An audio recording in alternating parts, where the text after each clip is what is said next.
श्री स्वामी समर्थ. जय जय स्वामी समर्थ. हर हर महादेव. हर हर महादेव. दत्ता दिगंबरा या सावळ्या मला भेट द्या. दत्ता दिगंबरा या हो सावळ्या मला भेट द्या हो. दत्त दत्त दत्त ऐसे लागले ध्यान. हरपले मन देवा झाले उन्मन. आणि मी तूपणाची झाली बोळवण. एका जनार्दनी श्री दत्त ध्यान. दत्त दत्त दत्त दत्ताचं ध्यान लागल्यानंतर ब्रह्मा विष्णू महेश्वर ब्रह्मांडाचा देव तुम्हाला कशाचं बरं कमी पडल आणि कशासाठी दुसरीकडे फिरायचं. आपल्या जवळ आपला देव असताना आपण दुसऱ्याकडे फिरायची गरजच नाही. म्हणतात ना, कशाला जाता काशीला आणि रामेश्वर. घरामध्येच आईवडील असताना त्यांची सेवा करा. त्यांच्या पायामध्येच तुम्हाला काशी आणि रामेश्वर भेटतील. त्यांचा आशीर्वाद घेतल्यानंतर जिवंत उदाहरण आपल्याकडे आहे. काय केलं श्रावण बाळानं? आई वडिलांची सेवा केलं.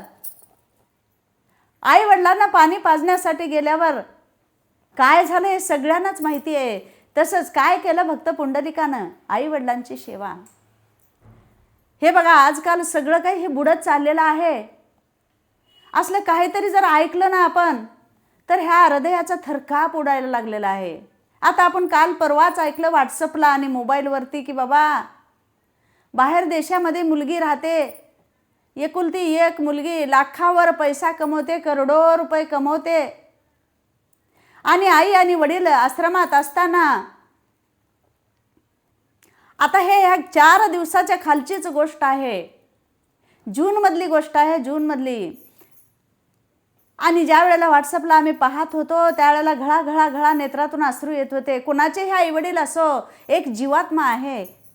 अरे आपल्याला 9 महिने त्यांनी पोटामध्ये ठेवून आपल्याला पालन पोषण करून तुम्हाला जे मोठा ऑफिसर झालात ना, त्या लायकीचं बनवणारी आपले आई आणि वडील आहेत. यांना विसरता कामा नये. भरपूर पैसा कमवू शकतो आपण.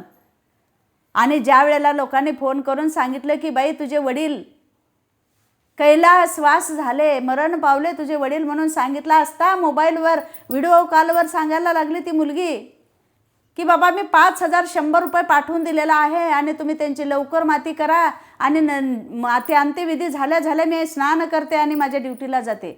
हे बघा, असा सगळा मोबाईलवरती आम्हाला हा सगळा काही प्रकार ऐकायला आणि पाहायला मिळाला. तर हे बघा, असं झालेली आहे. पिढी बर्बाद झालेली आहे. लोकांमध्ये प्रेम राहिलेले नाही. म्हणून आपण काय करायचं आहे तर आपल्याला फक्त आणि फक्त देवाचं नामस्मरण करायचं आहे आणि आपल्या गुरुची सेवा, आपल्या कुळदैवताची सेवा आणि आपल्याला आई वडिलांची सेवा करायचं आहे. आई वडील नसतील तर वडीलधाऱ्या माणसांची सेवा करायची आहे. दान धर्म करायचं आहे, दान धर्म. हे सगळं कशासाठी मी तुम्हाला सांगत आहे की बाबा तुम्हाला मी हरणाच्या पाडसाची गोष्ट सांगितलं की ज्या वेळेला हरणाच्या पाडसाला, एक छोट्याशा हरणाच्या पाडसाला मारायला 4 शिकारी आले आणि 4 शिकारी मागं मागं पळत पळत आल्यानंतर श्री स्वामी समर्थ झाडाखाली ध्यानस्थ बसलेले होते आणि ते छोटंसं पिल्लू हरणाचं पाडस जाऊन स्वामी समर्थांच्या मांडीवरती बसलं आणि गिलबिलायला लागलं, त्यांच्या छातीला जवळ जायला लागलं. आणि स्वामी समर्थ आईनं खाडकन डोळे उघडला आणि त्या पाडसाला जवळी घेतलं आणि ते शिकारी इकडं तिकडं न पाहता गोळ्या मारायला लागले, बाण मारायला लागले त्या हरणाच्या पाडसाला. तर स्वामी समर्थांनी आपल्या स्वतःच्या अंगावर सगळे काही त्यांचा मार आपल्या स्वतःच्या अंगावर घेतलं, पण त्या पाडसाचं रक्षण केलं. आपल्या पशुपक्ष्याचं, झाडांचं, सगळ्यांचं काही संरक्षण करणं बी चांगलंच आहे. प्राणी मात्रावर दया करणारी स्वामी आई. मग त्या पाडसाची कथा मी तुम्हाला अनुभवातून सांगितलेलं आहे. मग काय झालं बघा, मग ते पाडसाला वाचवलं आणि त्या शिकाऱ्यांचे पुतळे झाले आणि नंतर स्वामी समर्थ आईला दया आली आणि आपल्या जवळला पाचोळा त्यांच्यावरती फेकल्यानंतर ते नंतर शिकारी झाले आणि पश्चातापाने शुद्धता म्हणतात तसं त्यांच्या चरणावर लोळले आणि शिकारी निघून गेले आणि त्यांच्या चुकीचं त्यांना लक्षात आलं आणि स्वामीरायाची क्षमा मागितले आणि ते निघून गेले. मग हे कथा तिथंच थांबली नाही. त्या ठिकाणी शोधत शोधत त्या हरणाचे, पाडसाचे आई वडील त्या ठिकाणी आले आणि 2 हरीण पळत पळत पळत पळत आले आणि ज्या वेळेला स्वामी समर्थ आईच्या मांडीवरती पाडस होतं, जवळ आले आणि स्वामी समर्थ आईच्या तोंडाकडे बघून डोळ्यातून अश्रू ढाळायला लागले. हरण बघा, मुक्क प्राणी, जीव मात्रावर किती प्रेम असतं आपापल्या लेकरांवर. बघा, हरणाच्या पाडसाच्या आई वडिलांनी डोळ्यातून अश्रू ढाळायला लागले. स्वामी समर्थ आईनं ते पाहिलं आणि म्हणलं, काय रे, काय मला ओळखत नाहीस का? आणि तू सुद्धा दत्तप्रभूचा सेवक होतास आणि आमची सेवा तू केलेला आहेस आणि खूप सेवा केलास, परंतु तू काही साधू संतांचा छळ केल्यामुळं तुला अनेक कष्ट भोगावे लागले आणि अनेक जन्म तू घेतलास, असं सांगून स्वामी समर्थ आईनं हरणाच्या आई वडिलांच्या डोक्यावरती हात ठेवल्यानंतर त्यांना ज्ञान प्राप्त झालं आणि ते हरीण बोलायला लागलं आणि म्हणायला लागलं, महाराज आम्हाला क्षमा करा, महाराज आम्हाला क्षमा करा. आम्ही दत्ताची सेवा केलो, आम्हाला खूप चांगलं फळ मिळालं, पण ते करता करता दुर्बुद्धी आम्हाला सुचली आणि आम्ही त्या संन्याशाचा छळ केला. संन्याशाला आम्ही खूप सतवलं आणि आम्हाला खूप यातना भोगावं लागल्या. आणि पहिल्या जन्मामध्ये मी बैल झालो, दुसऱ्या जन्मामध्ये मी सरडा झालो, तिसऱ्या जन्मामध्ये मी कोल्हा झालो. असे करत करत 4-5 माझे जन्म झाले. आणि एका जन्मात मी तंतुकार झालो. तंतुकार होत असताना सुद्धा मी सोनार झालो, सोनार. आणि सोनार होऊन मी खूप चोऱ्या केल्या, खूप सोनं विकलं, चोऱ्या केल्या. पण माझ्या धर्मपत्नीनं मात्र दान धर्म केलं. कुणालाही घरातून समोरून विमुक्त जाऊ दिलं नाही, त्यांच्या झोळीत काही ना काही टाकलं. बघा, एक दिवसचा प्रसंग, त्यांच्या घरी खायला काही नको. जे हरीनं सांगतं ही कथा, आपण तरी माणूस आहोत. एका दिवशी सोनाराच्या पत्नीच्या घरी काहीच खायला नको, त्यांचे लहान लहान 2 बाळं. ज्या वेळेला घरामध्ये खायला काही नव्हतं आणि हे सोनार मात्र खूप चोऱ्या करायचा, मद्यपान करायचं, बाहेरच लोळत राहायचं. आणि ही मात्र पत्नी धर्म दान करत राहायची आणि सत्कर्म करायची, देवधर्म करायची.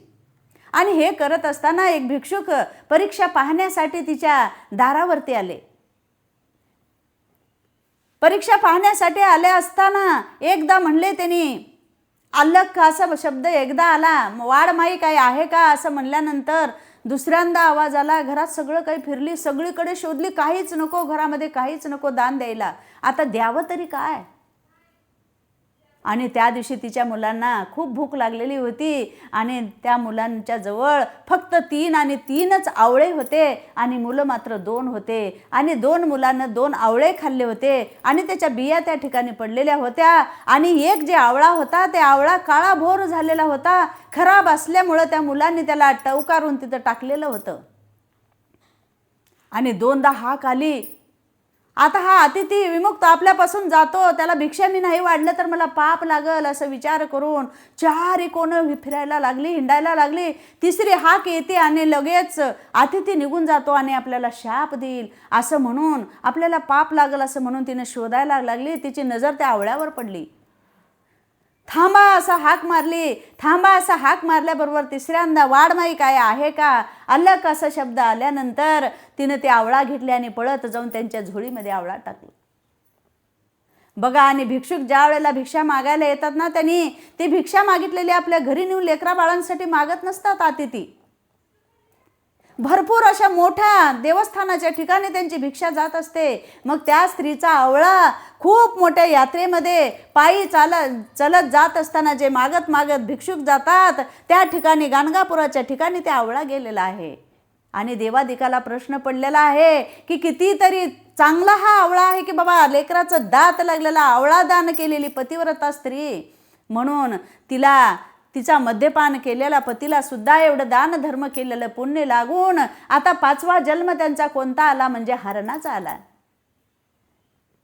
आणि एवढी सगळी कथा ते हरीण आणि ते त्यांची पत्नी हे दोघं मिळून पाडस त्या स्वामी समर्थाईच्या मांडीवरती आहे आणि लेकराकडे पाहून ते सगळं काही बोलायला लागले आणि स्वामी समर्थाईला सांगितले की बाबा आमची ही अवस्था झालेली आहे महाराज, आता आम्हाला तुमचं दर्शन झालेलं आहे आणि आम्हाला खूप आनंद झालेला आहे, आम्हाला आता ह्या यातना सहन होत नाहीत, आता आम्हाला काय आहे ते आमचं हा जन्म शेवटचा, असं आम्हाला काहीतरी करा महाराज, आम्हाला खूप यातना आम्हाला झालेल्या आहेत. असं म्हणल्यानंतर स्वामी समर्थ माऊलीने सांगितले की बाबा आम्ही आता पूर्व दिशेनं आम्ही निघालेलो आहोत आणि त्या ठिकाणी तुम्ही जन्म घेचाल आणि मानव रूपात येऊन आमच्या दर्शनाला येचाल आणि तिथून तुम्हाला कृतज्ञता मिळेल आणि आमचा आशीर्वाद तुम्हाला मिळेल आणि मग तिथून तुम्ही छानपैकी राहाल. इतकं दिवस तुम्हाला भोगावाच लागणार आहे. तुमच्या नशिबात जे जे त्या संन्याशाला सतवलात ते तुम्हाला भोगावाच लागतो. म्हणून कर्म करण्याच्या अगोदर माणसाने थोडासा विचार करावा की आपण काय करतोय, आपण कुणाच्या मुंड्या मोडतोय, आपण कुणाला काय करतोय. अरे आजकाल सरळ सरळ आईला सुद्धा म्हणतात तुझा स्वभाव बरोबर नाही, कशाला ओरडतेस, बस एका ठिकाणी, करील ना ती, करलेले सगळं करू दे, तू कशाला आडवी येतेस, बस ना, आता झालंय ना, आता सुद्धा तुला सगळंच करावंसं वाटतंय, असं मुलं म्हणतात. हे ऐकत असताना आम्हाला खूप वाईट वाटत असतं. आम्ही ज्या वेळेला भजनं भारूड करायला जातो त्यावेळेला आम्हाला हे सगळं कृत्य पाहायला मिळत असतं. पण आम्ही सुद्धा पाहून हसत मुखाने आम्ही त्या मुलांना सुद्धा सांगत असतो काय चाललंय, कसं आहात, बरे आहात का, एवढंच म्हणून आम्ही येतो. पण आमची हिंमत होत नाही की त्या मुलांना शिव्या देऊन सांगण्याची. कोणत्याही आईवडिलांना वाटत नसतं की बाहेरच्या माणसांनी सांगावं, पण आम्ही भारूड रूपातून आम्ही सगळं काही सांगून ह्या सगळ्या मुलांना चांगला मार्ग दाखवण्याचं आम्ही हे कार्य करत आहोत. मग त्या हरणाने तेवढं सांगून मग स्वामीरायाचा आशीर्वाद घेऊन 2 हरणं आणि 1 पाडस तिघही आपापल्या नदी किनाऱ्यावरून आपापल्या गुहेकडे गेले आणि स्वामी समर्थाई मात्र आपल्या आपल्या साधनेमध्ये बसले आणि पुढच्या आपल्या आपल्या कार्याला लागले. आणि असा आशीर्वाद मुक्या प्राण्याचा स्वामी आईनं सगळ्या मुक्या जनावरावर दया केली, झाडांवर केली, पाण्यावर केली, हवेवर केली. आपल्या मानवासाठी कितीतरी अनेक रूपं घेतलेले आहेत आणि हे रूपं घेतलेले शोधून शोधून बारकाईनं जाऊन एक एक शब्दाचं अक्षराचं एक अर्थ काढून ही बकर लिहिण्यात आलेली आहे. आणि या बकरमधलं मी तुम्हाला सगळं काही सांगत आहे. पुराव्यानिशी अभ्यास खोलवर आम्ही बकरीमधलं करत आहे. आम्हाला ही नाशिकवरनं ही बकर पाठवण्यात आलेली आहे. ताई तुम्ही छान प्रवचन करता आणि ह्याच्यामधलं तुम्ही अभ्यास करून प्राणी मात्राचं सुद्धा आम्ही विसरलेलं नाही. सगळं काय तुम्ही सांगा आणि सर्व काही सत्य घटनेवर आधारित आहे आणि परमेश्वराची लीला सांगत असताना आपल्याला कुठलंच काही वाटत नाही. आणि देवानं मानव रूप घेऊन आपल्यासाठी सगळं काही दुःख भोगलेले आहेत. देवाने सुद्धा हरणाच्या पाडसासाठी आपल्या अंगावरती गोळ्या खाल्लेल्या आहेत. म्हणून आपण तर मानव आहोत, थोडंसं मागं फिरून बघत चला, ताटमानेने फिरू नका, कुठंही जायचं नाही, मीपणा काढून टाका. आपल्यामधला मीपणा गेल्यानंतर आपण स्वच्छ निर्मळ मानव आहोत. आपल्यामध्ये काहीच नाही, आपण काहीच नाही, आपण येताना काही घेऊन आलेलं नाही, जाताना आपल्याला काहीच घेऊन जायचं नाही. फक्त आपल्याला इतभर पोटाची भूक भागवण्यासाठी आपली ही तळमळ आहे. काहीच नाही, सोनं नाणं आपलं हे साड्या बंगले गाड्या हे आपल्या सोबत काहीच येणार नाहीत. अरे भले भले गेले वाहत आणि चिरट म्हणतो माझी काय वाट म्हणल्याप्रमाणे मोठे मोठे मोठे मोठे माणसं मरून चालले. आपण तर कोण आहो? राजे गेले, महाराजे गेले, आपण ही जाणार. मानवा भजन कधी करणार? शिवाचे भजन कधी करणार? अरे बाबा मानव जन्मामध्ये आल्यानंतर 4 दिवस तरी भजन कर. नाही हो, भजन करायला हे काय तुम्ही म्हातारे झालात का? अरे वय लागत नाही भजन करायला. कधीही तू देवाचं नाव घे. तुला वेळ मिळत नसले तर स्वयंपाक करत नाव घे, ऑफिसमध्ये जाताना नाव घे. अरे बाबा तुझ्या ज्या ह्या स्वच्छ श्वास घेताना जे तुझ्या नाड्या चालतात, ठक ठक ठक ठक ज्या वेळेला वाजत असतंय घड्याळातल्या काट्याप्रमाणे, परमेश्वर कधी आपल्याला म्हणलेला आहे का मी किती वाजू एकेकाच्या आत्म्यामध्ये? आणि एक क्षणाचा वेळ, एक क्षणाचा विलंब न लागता आत्ताच होता आणि आत्ताच गेला म्हणायला काहीच वेळ नाही. आपण मानव आहोत, आपण नाशिवंत देह आहे. कुर्म कीटकाचा बाधा आपण आहोत, म्हणून ह्या आपल्यावरच्या शरीराचं काहीच काम नाही. जीवात्मा आहे, त्या जीवात्म्याला समाधान वाटण्यासाठी आपण नामस्मरण करावं. मी प्रत्येक वेळेला तुम्हाला सांगत असते, तुम्हाला जे आवडतो त्या देवाचं करा, पण नामस्मरण करा, नामस्मरण करा. अशक्य ते शक्य करतील स्वामी. हे सगळ्या कथा श्री स्वामी समर्थ आईच्या अगोदरच स्वामी समर्थाने सगळं काही सांगून ठेवलेलं आहे. म्हणून दत्त प्रभूची सेवा करायला विसरू नका. त्याच्यासाठी मी दत्त दत्त दत्त ऐशे लागले ध्यान, हरपले मन झाले उन्मन, मी तूपणाची झाली बोळवण, एका जनार्दनी श्री दत्त ध्यान. हेच तुम्हाला सांगितलेलं आहे. दत्त प्रभूचं नामस्मरण करा. दत्ता दिगंबरा या हो, सावळ्या मला भेट द्या हो. सावळा जर आपल्या घरी आला तर कसलंच संकट आपल्या घरात येणार नाही. त्या चौकटीपासून बाहेर जाण्याची ताकद त्या गुरुचरित्रामध्ये आहे. म्हणून गुरुचरित्राचं पारायण करा. तुम्हाला गुरुचरित्राचं पारायण होत नसेल तर गुरुचरित्र संक्षिप्त असा छोटासा ग्रंथ आहे, त्याचं पारायण करा. लेकरं बाळ सुखानं राहतील, आनंदानं संसार करचाल. हा जन्म पुन्हा नव्हे येणारा. हा जन्म येण्यासाठी अनेक जन्म आपल्याला घ्यावे लागतात असं ग्रंथामधलं आणि असं मोठ्या मोठ्या माणसांनी सांगितलेलं, कीर्तनकारांनी, साधू संतांनी सांगितलेलं आपण ऐकलेलं आहोत. आपण लहान तोंडी मोठा घास, आपल्याला काहीच माहिती नाही. जे काही ग्रंथामध्ये आहे, महादेव प्रभतीचा ज्या वेळेला संवाद परमरेश्यामध्ये चालतो ते सगळं ऐकून मी थोडं थोडं सांगण्याचा प्रयत्न करत असते. म्हणून फक्त तुम्हाला जे चांगलं वाटेल ते घ्या, जे वाईट आहे ते माझ्या पदरामध्ये टाका. आणि मी एक तुमची लहान मुलगी, तुमची लहान बहीण, लहान घरामधली माऊली म्हणून लहानाने मला आई समजून हे ऐका आणि सुधारण्याचा प्रयत्न करा. एवढंच मी सांगते. आणि स्वामी समर्थ आई सुद्धा मला सांगण्याची बुद्धी देवो आणि चांगलंच सांगायला माझ्या तोंडाला येवो, एवढंच सांगते. श्री स्वामी समर्थ, श्री स्वामी समर्थ, श्री स्वामी समर्थ.